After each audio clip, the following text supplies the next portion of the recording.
But yeah, thank you so much, everybody, for coming. I'm really excited about what we're covering today as we come back from summer and getting back to business. And we wanted to really start with our go-to market episode. So we have today with us, we have Brittany Ryan and also Arieann DeFazio. So I will let them give a little bit about how their journey, a little bit of an introduction, and then we'll get back right into their questions. So thank you so much and welcome. Hi, I'm Brittany Ryan. I am based outside of Boston, and I have my own consultancy focused on health tech go-to-market strategy. Really excited for today's discussion. Thanks for the opportunity. Hey guys, I'm Arieann DeFazio. I've been founding, managing, and running startups for about 17 years now. I believe I'm on my 8th or 9th. It depends on what you count. I've actually had the unique pleasure of founding a company, running it for 6 years, and being able to sell it to a strategic acquirer. And I've worked in a variety of industries, so I kind of had my fingers in a lot of pies, so to speak. I've done medical device, education, software, hardware, like you name it, I've probably touched it at some point. I've launched over 20 products in my career as either the lead product owner and sometimes, honestly, the lead designer of those products. And currently, I am a fractional COO for startups, and I help CEOs and boards really solve their biggest issues. So things that I've done are like retooling supply chains. You know, if someone's having an issue, they're all in spreadsheets, but it's a multi-million-dollar business, we got to get that fixed. Regulatory affairs and quality management systems. And I also really help companies with international expansion, since I've worked in a number of countries, including Australia and the UK.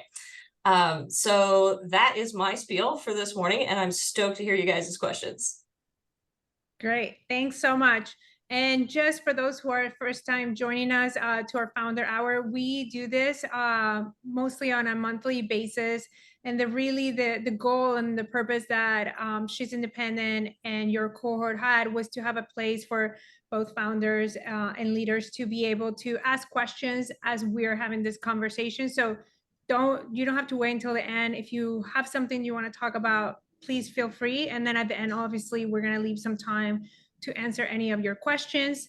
Also, make sure you go into She's Independent. If you're a founder and you want to sign up to our newsletter, please, you can go ahead and do that. And again, this is a partnership between She's Independent and your cohort to really support our founder community. So thanks so much. And let's get started as more people are trickling in. So let's start with the whole term of go-to-market strategy and what does it mean for each of you, just to sort of level set and ground set the term go-to-market. So Brittany, I don't know if you want to kick it off and go for it. Yeah, so I think about go-to-market strategy as the fuller set of activities a company undertakes to support its solution. So that's everything from pre-launch market education about the problems it's addressing and the limitations of existing solutions to a company's customer engagement and sales approaches. When I think about a comprehensive go-to-market strategy, I also include the support a company intentionally wraps around its solutions, because those two contribute to solution engagement, ongoing utilization, and ultimately impact. Great. Arieann, you want to give us a little bit of your definition?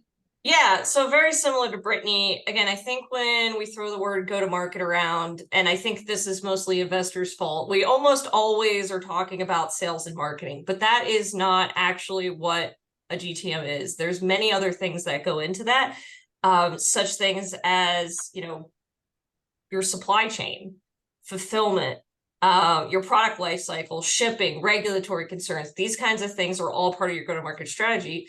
I like to think of my go-to-market strategy as everything. It's not just how or who you're targeting.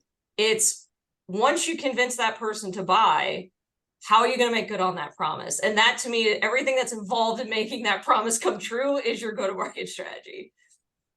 Yeah, I guess how do you also make them come back? Yeah.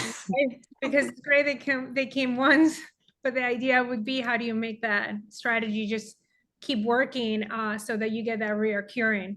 Definitely, I align with both of you. And so, Brittany, give us some insights to what companies should be, what kind of data and insights should companies be collecting when they're thinking through their go-to-market strategy from your perspective? Sure. So there are a handful of questions I find companies at all stages often cannot answer about their solutions. And these are the things I really think about feeding into that go-to-market strategy and refining it on a regular basis. So the first question is, what are the core unmet needs your solution is addressing today? And why I call that out is often companies will answer this question with the laundry list of everything their solution could address over time. And I think it's this perception they need to be everything to everyone, especially when they're launching into a space with incumbents. And I think it's really about focus, not only for your team to rally around, but for your messaging and everything tied to your solution. So, what are the core unmet needs your solution's addressing today? The second is, who will be the users of your solution? And how does your solution fit into their ways of working today? Is it aligned? Does it require fundamentally new ways of working? And what does that mean about how they're really going to adopt and utilize your solution, both immediately and over time? The third question is, how do your target users engage with your solution? And really understanding that ahead of launch, ahead of figuring out how to best support them with your go-to-market strategy. And what does that mean about your true value proposition to those users? And then related to that, what needs to be wrapped around your solution to drive adoption and ongoing utilization? The fourth question is, what are your target users' existing solutions, including workarounds?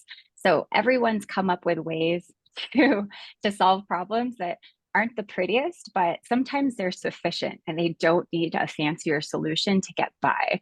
And so how do those really align with the problems you're focused on solving? And are you addressing the key barriers they're trying to still overcome?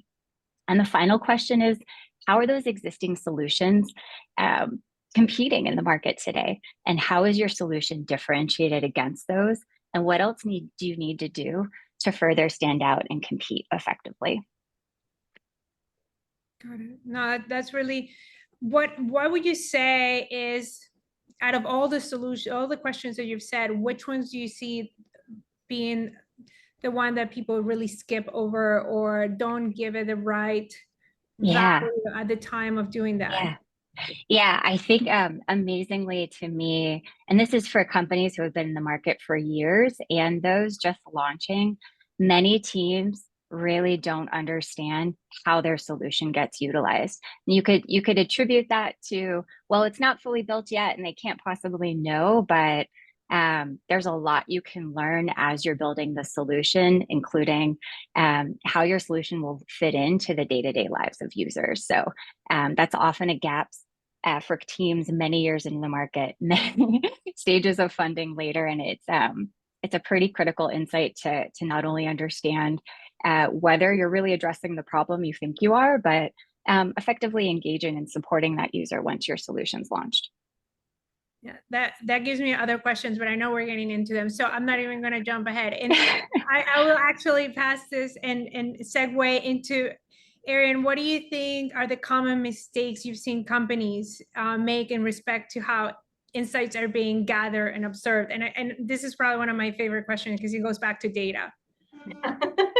Yeah, so I would say the number one issue that I've seen done repeatedly, and I think we've all been guilty of this at one point in our lives and another, is too much data.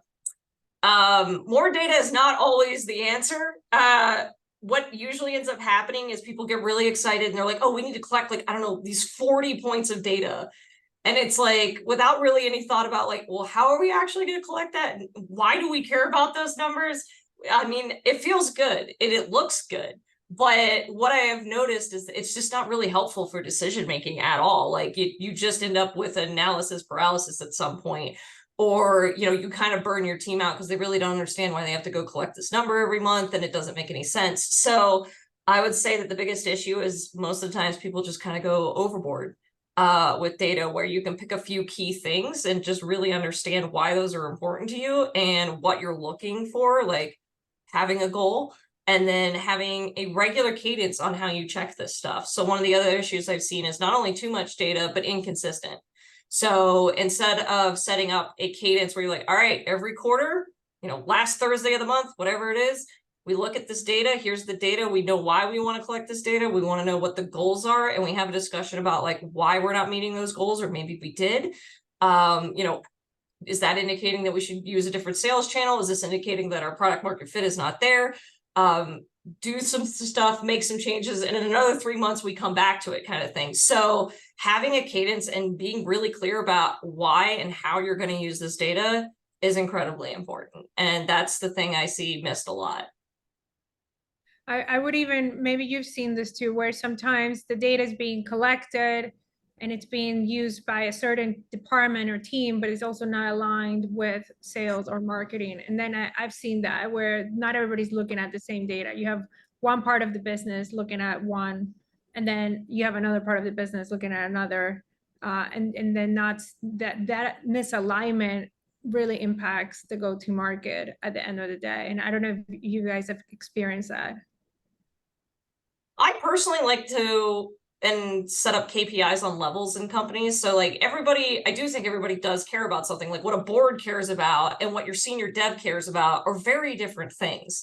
So I think having a set of KPIs, or whatever you want to call them, is a level set thing at each level of your company. Like your execs are going to care about something, that number is important to them, but marketing's not going to care. So I do actually encourage teams to have their own, but there usually is like a core set out of those that the entire company cares about.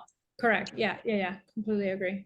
Brittany, Yeah. And I guess what I'd add to that is, and I think you were both alluding to it, having transparency to that fuller set of considerations and metrics is valuable to specific functions, simply because part of leveling up in anybody's role is being able to say, okay, here's what I care about, here's how I'm measuring success.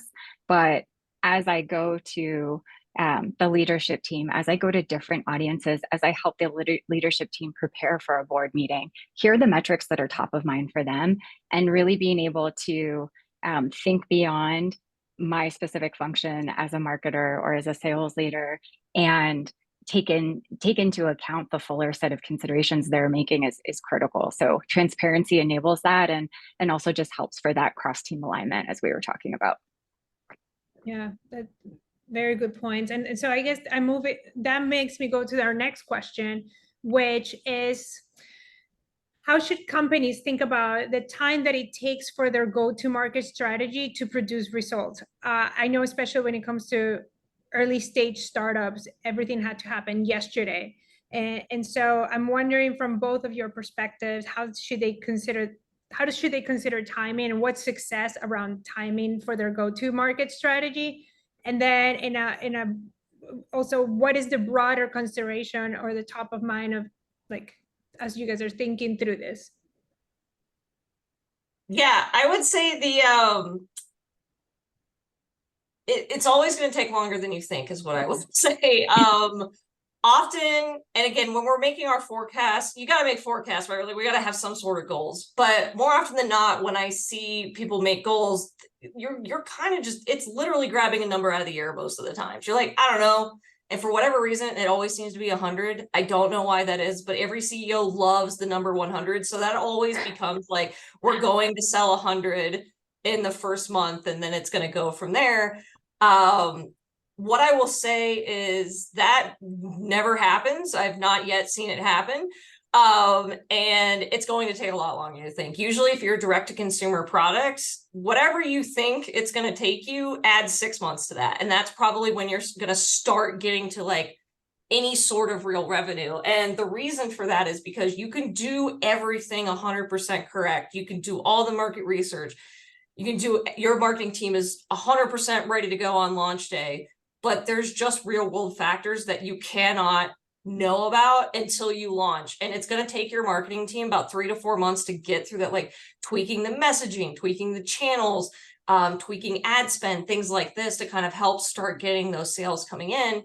And you got to give them the time to do that. It's not going to fly off the shelves the second you launch it. It's not going to happen.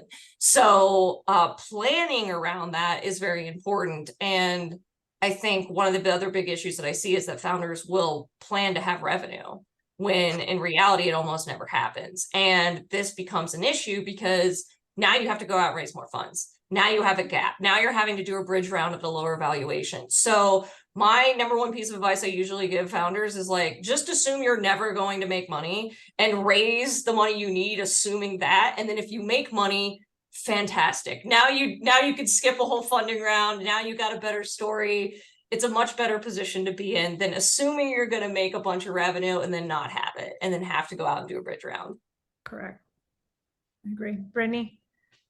So I similarly, I think teams often assume that if they do everything right ahead of launch, things should only get easier post-launch. And then it's all about quote unquote scaling. And I can't tell you how many business plans I read where teams show scaling beginning in year 2. So I think that's very akin to the revenue comment, that it's just sort of all up, downhill from there. And I think of launch and the period that immediately follows launch as this critical all hands on deck learning period where teams figure out which assumptions were wrong and work together to reprioritize activities accordingly, sort of across go-to-market and the fuller set of functions. And it's during this period, it's really critical teams can communicate effectively across the organization and externally based on what they're seeing in the market. And I think the communication part and sort of the effectiveness of that becomes really underrated and undervalued when it's really critical to timely decision making, both internally and that responsiveness to customers. And the other thing I'll call out is following launch of a solution, many leadership teams too quickly shift to focus on customer growth rather than continuing to focus on how to deliver really extremely well and learn as much as possible in the present to fuel that future growth. And that sort of mindset shift to, well, how do we sell 100 or sell as many as possible in X months because that's what we wrote down, takes away from that delivery in the near term and really focus on equipping their teams to do their best work and serving customers as well as possible. So what ends up happening is by not learning from their immediate experiences in the market and incorporating that into their revised go-to-market strategies, teams end up just scaling go-to-market strategies that are incomplete and ineffective because they've sort of jumped ahead and focused on that next milestone instead of what they can learn right now. Yeah, one of the things I see frequent is that once they start gathering some data, if the data isn't what they thought it was going to, then automatically they shift the tactic, or they shift their go-to-market strategy, which instead of looking at it, that's a point of data that you just gather, wait until the whole process has gone through and that you've had enough time, and then analyze that data as to why there was an uptick, or why was that something that came into play when you were not expecting it, instead of just in the middle of it shifting and going towards what that data. I've seen that, and I don't know if you both have experienced that. Yeah, there's definitely this aspect of sufficient patience to learn. And it comes from a variety of factors we've already talked about, including investor pressure, unfortunately, where teams feel the need to shift gears too quickly, and they confuse that responsiveness and quickly changing tactics with doing something differently or doing something new as sufficient to really understanding the fuller picture. Yeah. So I guess this is a great segue to, Arieann, as you know, early stage startups have limited capital. They have a runway of 12, 18 months, which at the end of the day, it's not a lot. So how would you recommend for founders to think through their setting up their back office, their processes, and how to best collect all this data to drive better decision making? Yeah, I would say it's painful, but a little bit more upfront work and costs will save you a literal ton of headaches and costs in the future. People are the number one costs in startups. So the more that you can automate or semi-automate, the lower your burn is going to be, the less money you have to go raise, the longer your runway is going to be. And honestly, the less you raise, the more equity you're going to have. So this kind of has like a real building potential behind it. And, you know, setting up things like your company cadence, project management software and methodologies, you know, a quality management system, maybe depending on what your product is, you know, SOPs, setting up really concrete ways of working. This may all seem like massive overkill when you're 5 people. And to be fair, it is, but you need to do it at that point. And the reason why is because when your product does succeed, if you do hit your product market fit, if everything goes exactly according to your highest expectation plan, you will no longer have time to do any of these things.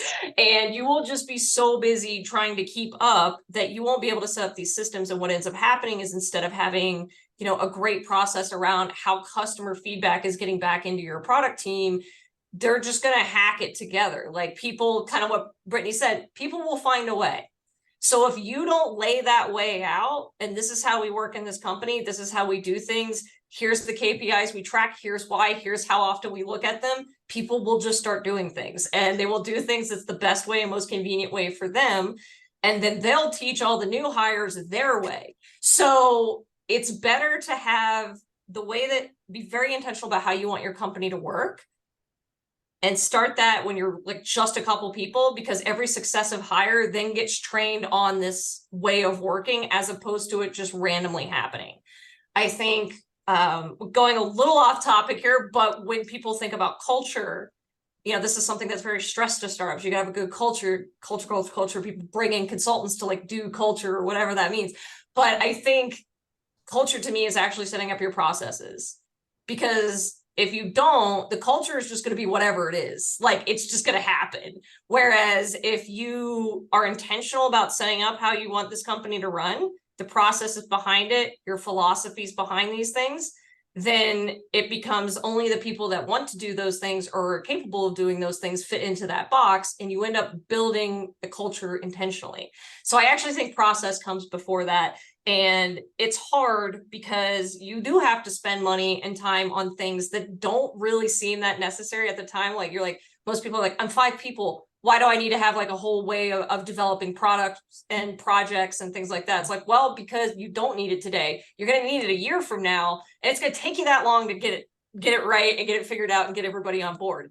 If you wait till your company's 30 people, the cost and time to make those switches goes up exponentially. So do it while you can. There's tons of SaaS products out there that do about everything you could possibly think of. Use them. It's a lot cheaper than hiring a person, you know, $70 a month to, you know, like, get some data out of something and put it into a dashboard is going to save you a whole human. And those people are a lot more expensive than that software is. So, you know, keep your head count low and develop things with automation, put the time and effort in at the beginning. It's gonna serve you very well. Yeah, I completely agree. In order to scale, once you hit it, you're better off doing all this before. I think especially you and I get called into a lot of these projects as fractionals to come and clean up and do that system implementation after the facts, which that ends up costing a lot more. And founders don't realize that right now it's the best time when you're starting. It's the best time to put those disciplines in, whether you need to use them all today or they come along as you scale. And so I guess, Brittany, from your experience, what are some of the challenges companies should avoid post launch, after a go-to-market strategy, after they've, you know, implemented everything and rolled out their strategy? What is your experience in that? Yeah. So if you're designing a go-to-market approach with the mindset that launch is just the beginning for your solution and is this period of continuous learning and revisiting assumptions rather than a checkbox that allows you to move on to focusing on growth, you're more likely to resource the right things to support your solution and your team's success. So I'm 100% on the same page about the culture point. And I imagine as fractional executives, you're often helping leadership teams back into core strategic decisions they didn't make. They not only did they not put the process in and do that thinking up front, but you also have to help them appreciate that the core decisions that they potentially put off as an organization that are relevant to the processes and everything else you're trying to solve for in the short term. Something that many companies undervalue specifically is the role of thoughtful, regular internal and external communications as a part of their go-to-market strategies. And I think this is very aligned to the previous point around culture, because I think of communication and doing it really well as integral to a really strong culture and making people feel informed and equipped to do their jobs, affect their jobs, whether they're your customers and they use their solution as a tool, or your teams that are building the next thing and they don't fully understand the strategy. That communication becomes critical to them feeling equipped to do their job, continue to work hard, everything else. It all relates to the overall culture and willingness to keep moving forward. So the core point there is you need to bring your team, your customers, and your broader stakeholders that you need to influence along with you. And if you design your go-to-market to make all of these groups a part of the journey, if you think about it that way, rather than thinking of customers in particular as sort of a captive audience for one-way communications, the stronger your go-to-market approach will be. And you'll learn faster because it will be this two-way dialogue rather than what we've all experienced, where companies spend so much time pitching and selling the next thing that there's no time in any discussion with customers to really understand what's changed on the customer side. What do they need now? What feedback do they have on your product? And again, if you can learn faster by enabling that two-way communication, you're more likely to be responsive in the right way and resource the right things. Yeah, I completely agree. I will say, as a fractional CFO, it's so essential, the two things that you guys have brought in, because I've seen forecasts being missed because the right processes were not there, or the right thought to what they needed to do in order when they hit go-to-market strategy. And I've also seen budgets being blown away because they had to spend more money trying to keep up with that strategy that did come to fruition. So as a CFO, as a fractional CFO, I've seen this all the time. And then, it's common that a lot of founders say, well, I didn't have the capital, I didn't have the resources, or I didn't have the people. Again, to Ariann's point, just lay out the groundwork, whether that is with tools, and really think through that, take that time, because it does impact your runway. I see it at least once, a month. I see this with founders. So before I keep going to the other questions, I just want to make sure I open it to the floor. If anybody has any questions so far, anybody have any looking for our thoughts, our input, happy to do that now, or we can keep going, but I wanted to give everybody a chance. No? Oh, good. Okay. So we'll keep going away. And if you have any questions, please don't hesitate. So Brittany, as a company evolves the strategy, what do teams need to proactively do to ensure that they bring their existing prospective customers along with them in that journey that you were talking about? Like, how do they bring them along and also evolve with them, right? I think that's also essential.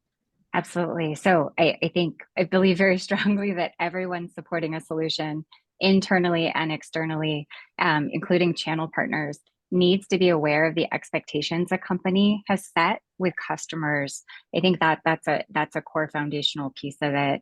And this will sound very boring, but it's really important for teams, no matter how small and nimble and fast, to keep track of what's been shared with every customer, existing and prospective, especially any roadmap commitments.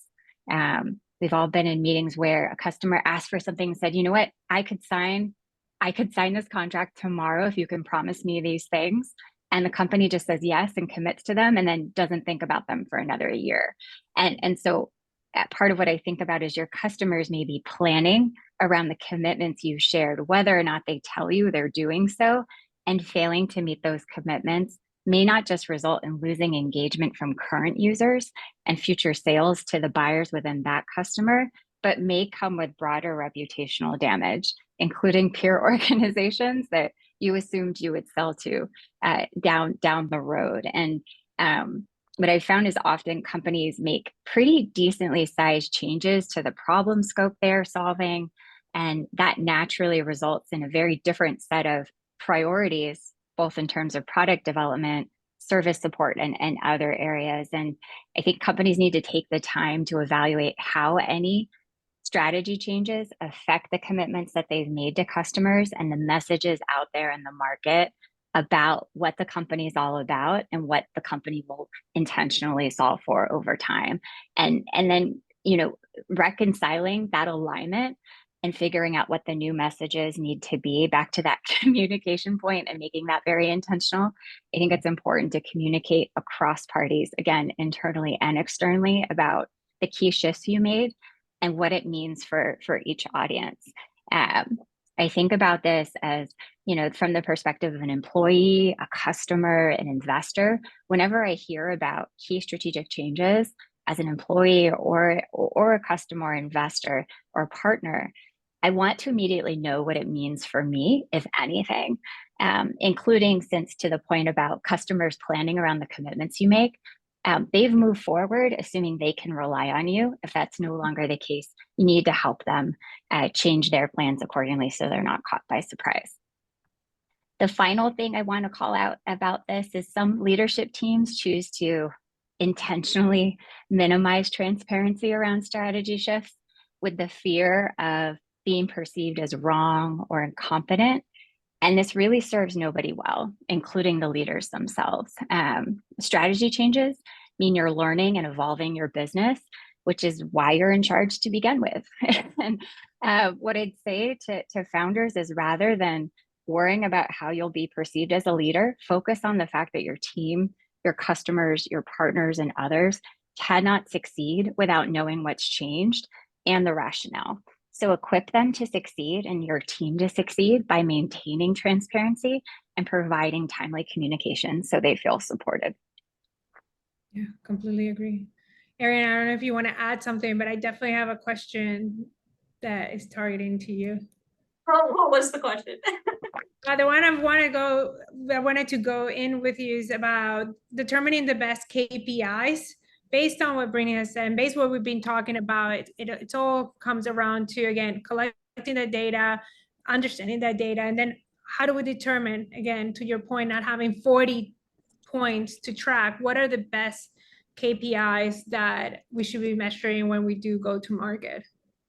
Yeah, so what I will say is, again, kind of my answer to the other question, less is more here. Ideally, when I'm helping companies set up, what their goals are, what they're going to track in order to make sure they're getting to those goals, I usually say absolute max 3 to 5 things, 3 to 5 numbers, whatever it is, 3 to 5 points of data, but I say per team.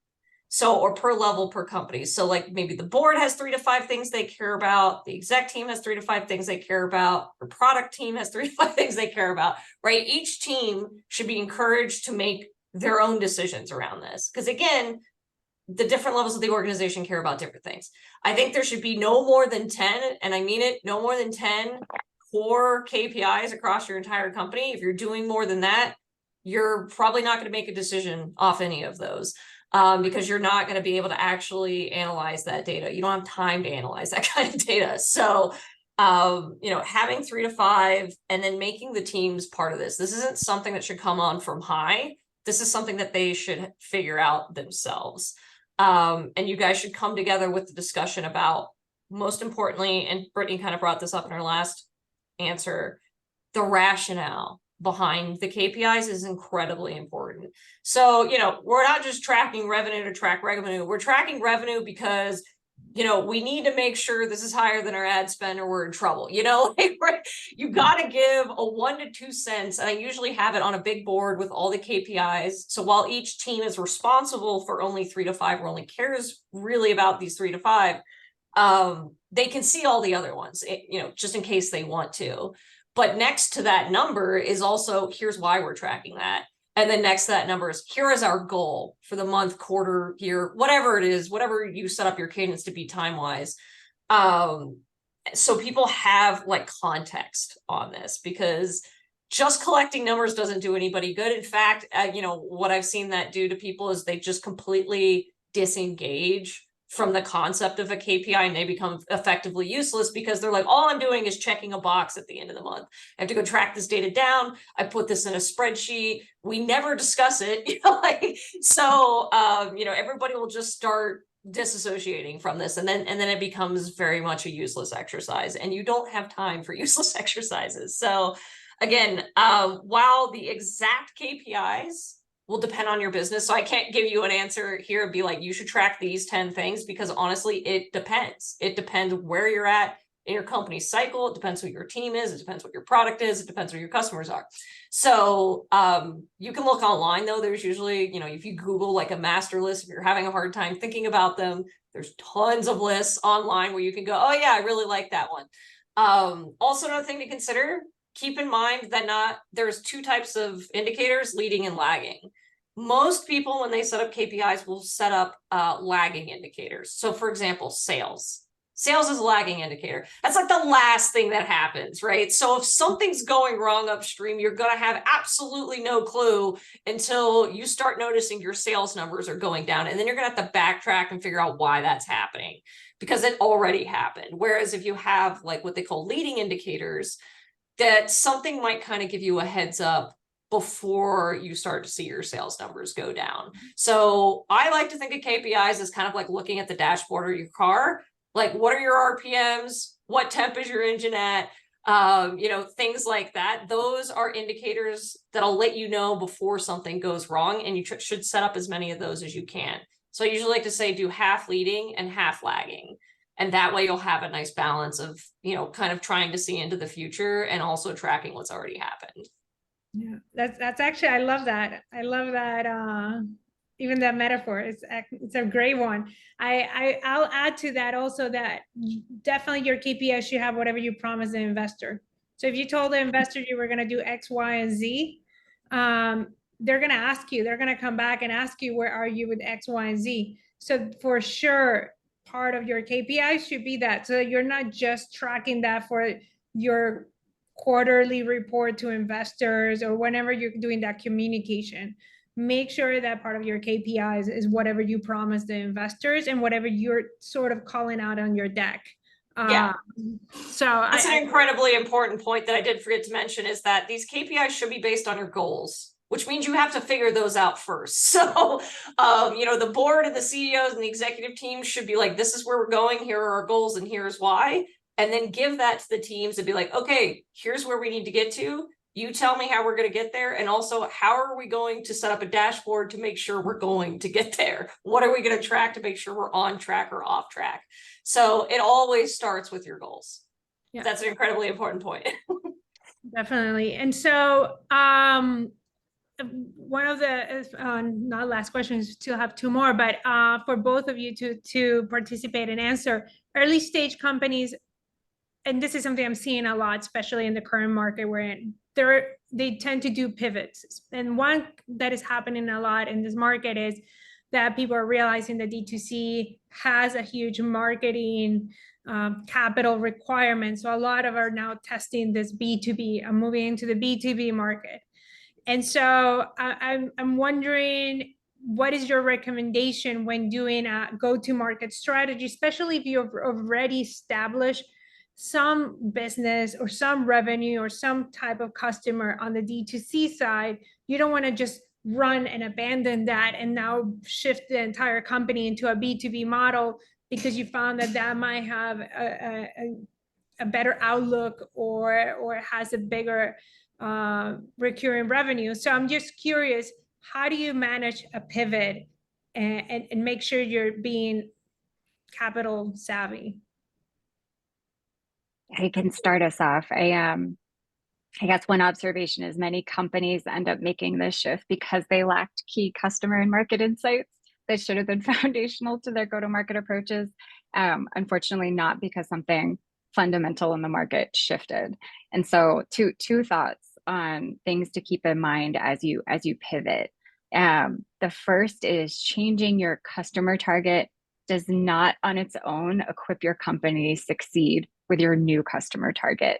You still need to understand and refine all of those same questions we talked about up front and answer those for your new target audience. And you need to continue to operate with the recognition that those assumptions need to be revisited and refined over time. They are not static.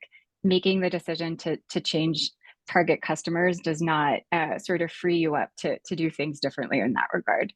The other thing I'll call out is for companies switching from B2C to B2B particular, is that buyers and end users can be very different audiences with different needs. And teams focused on B2C can mistakenly over anchor on one of those audiences, buyer or user, to the exclusion of the other. And that really challenges go-to-market success.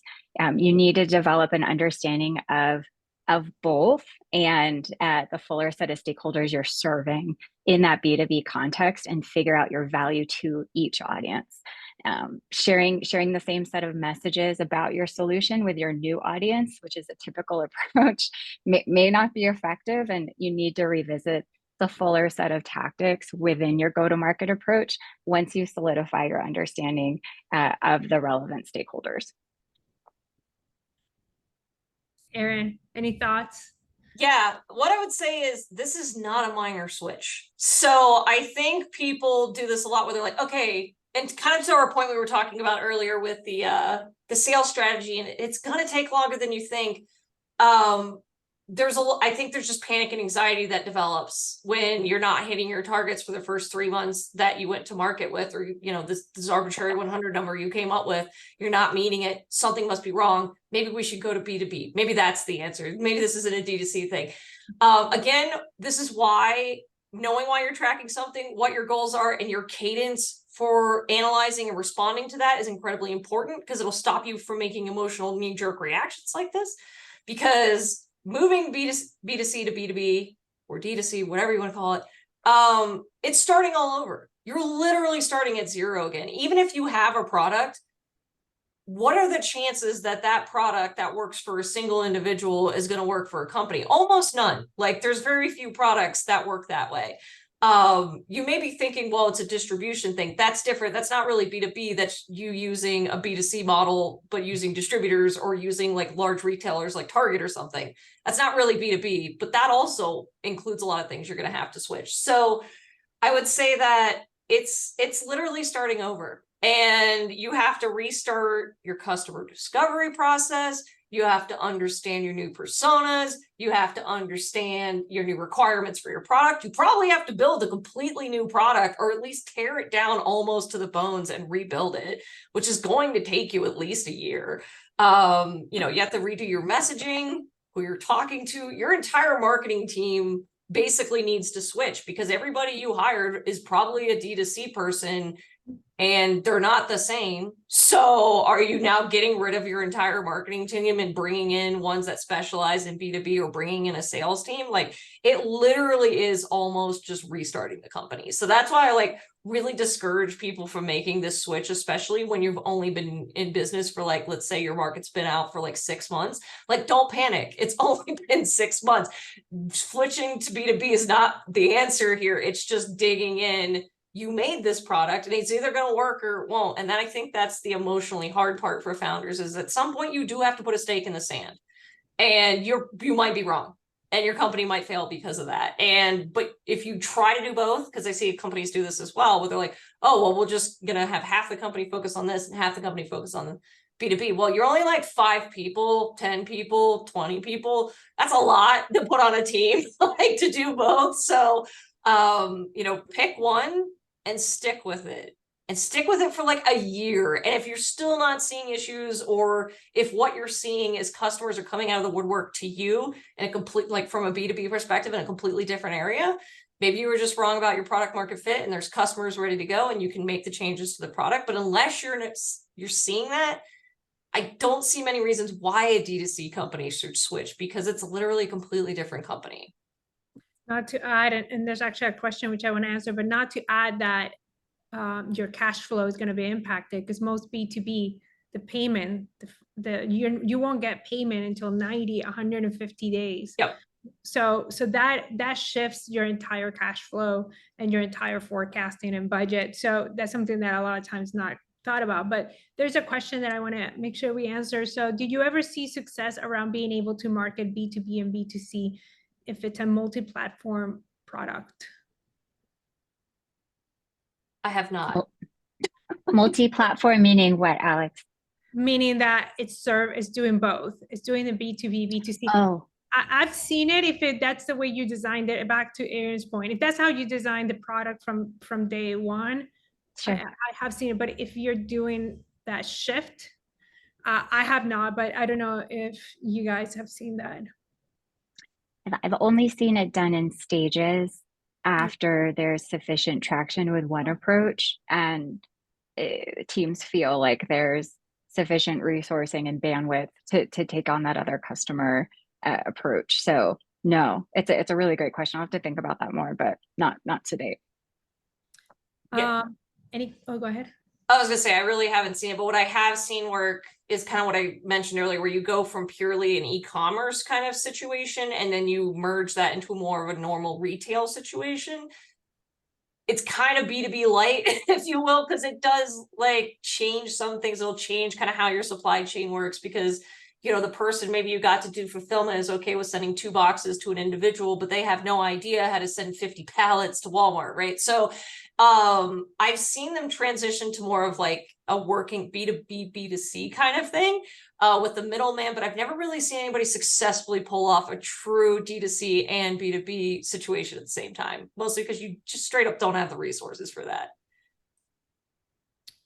Any questions? I want to be mindful, everybody. That was a great question, by the way. So if anybody else has anything else, I'll wrap it up with our last question is, what are the initial signs that your current go-to-market strategy is effective? So what does success look like, and what can founders expect that are those key little signs showing up that they can feel like, okay, I'm getting somewhere?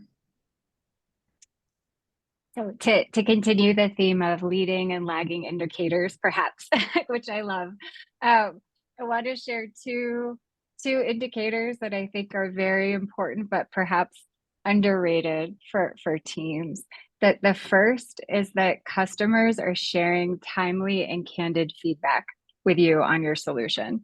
And they're doing this because not only have you made it easy for them to contribute their feedback, but you've made it clear that you're there to listen and learn and grow with them, including as their needs evolve. You're taking the time to ask for their perspectives and respond. The other signal I'll share is that the cross-functional teams supporting your solution within your organization is all aware of ongoing customer feedback, key decisions that need to be made about the solution, and the recommendations shared with the leadership team thus far. Everybody's on the same page, and that really goes to effectiveness and alignment across the team that further fuels your go-to-market. And back to the point about culture and making them feel equipped to do their jobs, signals including their ongoing regular communication about needs and next steps for the solution are good indicators to me that not only are you being effective as a team, but you're in a good spot to serve your customers as best as possible. I think the main thing that I would say is when it's easier than you feel like it should be. So you probably nailed it when you're just like, wow, this is a lot easier to sell than I originally anticipated. Or the big one is kind of, and again, this depends on if you're, what your product is, but return on ad spend is a big one. Like that is, to me, one of the biggest indicators of a company that's going to be successful. Because what ends up happening with a lot of startups is, yeah, sure, you can sell a lot, but you're always having to spend more to convince that person to buy than you're making off the product. So like, for example, Instacart's kind of a great example of this. Like that's what they've been doing for a really long time. And it's like, yeah, they have lots of users, but they're not making any money because it costs more to keep a customer than it does. Then they're making profit off that customer. So seeing that number, like your return on ad spend actually be like a positive number, is probably the best indicator that something is correct here. You have nailed your product market fit. Even if your overall sales numbers are relatively low, that's fine, because you can always up the ad spend, you can always up your reach. But if you're finding that you keep having to spend more money and more money and more money just to convince somebody to buy your product, that's a pretty good indicator something's horribly off here. So for me, it's like, yeah, if you're thinking those numbers are getting better over time, like it's getting cheaper to acquire a customer, they're staying for longer, your churn's lower, maybe they're starting to up the amount of product they buy. Those are all excellent indicators that you're onto something here. So I guess the bottom line is, if it's cheaper and easier to sell than it was the month before, and that pattern keeps continuing, then you've done a good job with your go-to-market strategy. No, that's great. And no, thank you so much. Again, any questions, anything that you would love for us to give you our input, there's no wrong or right. We would love to be able to provide any support that you might be needing. No? Well, so with that said, thank you. Thank you Oh, both for Alex, there's a question in the chat here. Oh, that's the one that we asked. Yeah. Oh, okay, sorry. No, no worry. And again, thanks so much for joining us. I'm also going to put on the chat that, as you know, it is Denver Tech Week. So they are our wonderful, She's Independent, hosting a happy hour. So I put it there. Our next founder hour will be in November, and we will be touching on benefits. A lot of you as a startup are probably thinking about healthcare benefits and how do you offer benefits and all of that fun, complex world. So we will definitely be sending out an invite for that. So thank you. And I look forward to seeing some of you in the next one. Thank you, Alex. Thanks. Thanks, Take everybody. care. Have a Bye. great one. Hi, Bye. guys.